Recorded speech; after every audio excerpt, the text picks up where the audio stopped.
जो प्रजा को उपदेश कर रहे हैं, बड़े ही प्यार से कह रहे हैं कि जो परलोक यहाँ सुख चाहू, तो सुनी मम वचन हृदय दृढ़ गाहू। प्यार से क्या कह रहे हैं? पहले परलोक की चर्चा कर दी कि जो परलोक यहाँ सुख चाहू, जबकि हम लोग अभी यहाँ हैं, लेकिन भगवान कहते कि सब दिन यहाँ नहीं रहोगे। परलोक की याद दिला रहे हैं, सब दिन यहाँ नहीं रहोगे। यहाँ तो जो भी कुछ कर रहे हो, किसी भी तरह से एन कैन प्रकार से जीवन व्यतीत कर रहे हो, ये जीवन सब दिन रहने वाला नहीं है। यह लोक सब दिन रहने वाला नहीं है। यहाँ से जाना होगा। कहाँ जाना होगा? परलोक में जाना होगा। और परलोक से मतलब दूसरे लोक, पर मतलब दूसरा, दूसरे लोक में जाना है। अब नरक में जाना है कि स्वर्ग में जाना है कि मुक्ति में जाना है, वहाँ भगवान याद दिलाते हैं कि जो परलोक यहाँ सुख चाहू, तो सुनी मम वचन हृदय दृढ़ कहू। वो क्या है वचन? तो सुलभ सुखद मार्ग यह भाई, भक्ति मोर पुराण श्रुति गाई।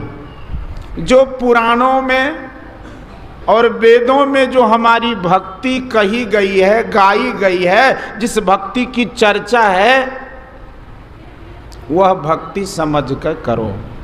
और परमाराध संत सदगुरु महाराज भी ठीक वही बात कहते हैं। भगवान कहते हैं कि सुलभ और सुखद, और परमाराध संत सदगुरु महाराज कहते हैं कि बिंदु ध्यान विधि नाद ध्यान विधि, सरल सरल जग में परचारी। उधर कहते हैं कि सुलभ और सुखद, और यहाँ परमाराध कहते हैं सरल सरल जग में परचारी, सब संतन की बड़ी बलिहारी। क्या सरल सरल है? तो बिंदु ध्यान विधि नाद ध्यान विधि। जो बिंदु और नाद ध्यान की जो की चर्चा है, जो विधि है, जो परमात्मा प्राप्ति का जो युक्ति है, वह सरल है, सरल है, सरल है। तो यहाँ और वहाँ, यहाँ सब दिन रहना नहीं है,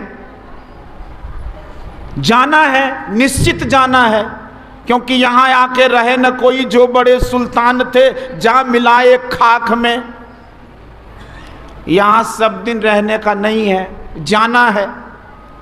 एक किस्सा मुझे याद आ रही है, वो यह है कि कोई एक राज्य है, उस राज्य के जो भी राजा बनाए जाते हैं, उस राज्य के राजा बनने के लिए लोग तैयार नहीं होते हैं। बड़ी मुश्किल से राजा बनते हैं, क्योंकि राज्य पद से जब हटाया जाता है तो वह परिणाम बड़ा दुखद होता है, इसलिए नहीं बनना चाहते हैं। और मात्र 5 वर्ष के लिए राजा बनाया जाता है, जैसे मंत्री आदि प्रधानमंत्री बनते हैं लोग। एक राजा का कार्यकाल पूरा हो गया, राजा ढूंढा जाता है कि इसका कार्यकाल पूरा हो गया, इस गद्दी पर कोई बैठने वाला हो। कोई तैयार नहीं हो रहा था। क्यों तैयार नहीं हो रहा था? एक महात्मा जी वहां पहुंचे, बोला भैया कि यहाँ राजा क्यों नहीं बनना चाहता है लोग, बात क्या है? बोले महाराज बात ऐसी है कि जो भी यहाँ राजा बनते हैं ना, 5 वर्ष के बाद वो नदी सामने देख रहे हैं ना, नदी के उस पार में जंगल है, और जंगल में जानते हैं हिंसक प्राणी रहते हैं।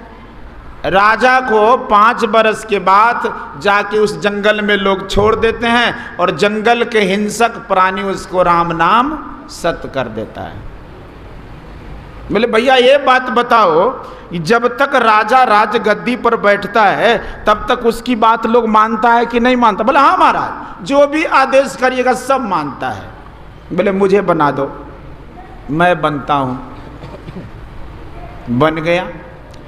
और जैसे गद्दी संभाले वो बाबा, वैसे आदेश दिया कि ये नदी में पुल बनवाओ। नदी में पुल नहीं था, ऐसे जैसे तैसे लोग उस पार छोड़ देते थे। बोला नदी में पुल बनवाओ।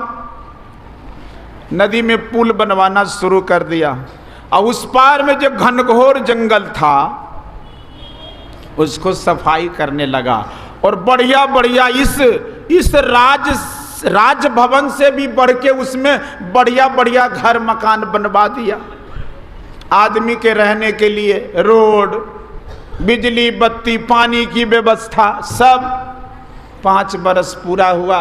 बोला भैया तुम लोग क्यों हमें पहुंचाओगे, मैं ही आराम से उस पार चला जाता हूं, पहुंचाने की जरूरत नहीं है। मतलब जब तक रहे यहाँ भी सुखी रहे, और जब यहाँ से जाने की बारी आई तो वहाँ उसमें जहाँ परलोक में जाना था, जहाँ उस राज्य में जाना था, नदी के पार जाना था, वहाँ भी आराम से रहने के, सुख से रहने के लिए जगह बना लिए, कोई टेंशन नहीं।